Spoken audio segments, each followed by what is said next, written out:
I am agnostic, completely agnostic, on whether carbon dioxide, by the way, without which the world can't survive and plants can't grow, I'm completely agnostic on whether increasing levels of CO2 put temperatures up or not. I simply don't know. My position is what we're doing in the name of trying to get to net zero, to stop temperatures rising, is actually self-defeating and being ignored, as Lewis did say, by China, India, Indonesia, and many, many others. Well, joining me is a former Member of Parliament and former Minister, Angela Knight, and, of course, former Chief Executive of Energy UK. Angela, in your roles as Economic Secretary of the Treasury and working in energy, the first point I want to come to with you is this fundamental point about the relationship between government and the individual. As I say, we don't yet know the final shape of this legislation until we see what the amendments are and how it's voted on. But to me, Angela, the very idea that this legislation could give a minister the potential, through secondary legislation, to create criminal offences surely goes against everything we believe in, regardless of the issue. Yeah, it does. I mean, I totally agree with you, actually, Nigel. And I think your last guest said, you said, well, who's got any locus on sorting this out? And the answer is, it is the members of Parliament.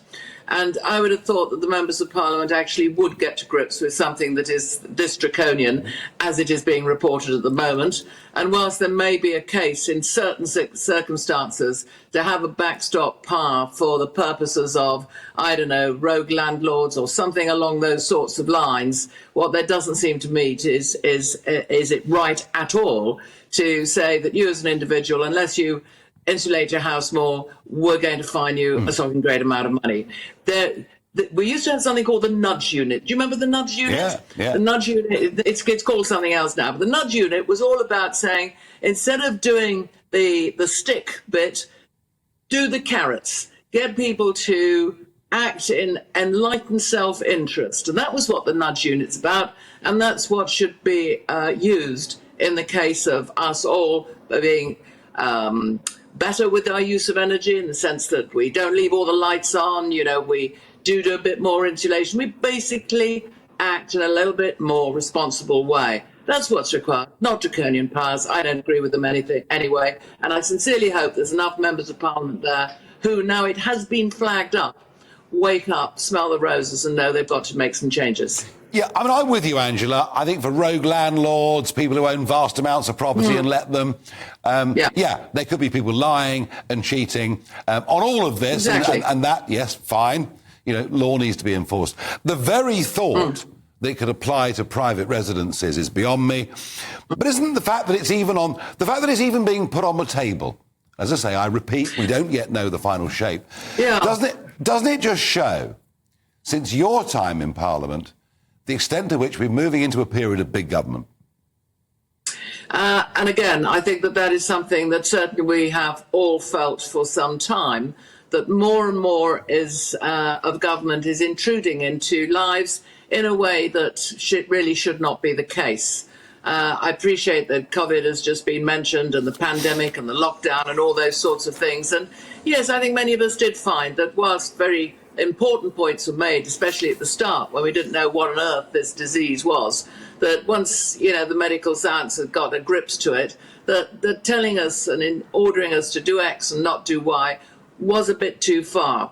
I mean, I think that the energy bill, to get back to the point in hand, shouldn't be talking about fining us. It should be talking about how we're going to fund small-scale nuclear power, what are we going to do about the grid, all those other things, Nigel, which are so important if we're going to do what I think we ought to do, and that is make ourselves more energy secure, more self-sustainable generally, and be careful generally on our environment, on our waste, because it's a world that we want to pass on to our children, grandchildren, and many more generations.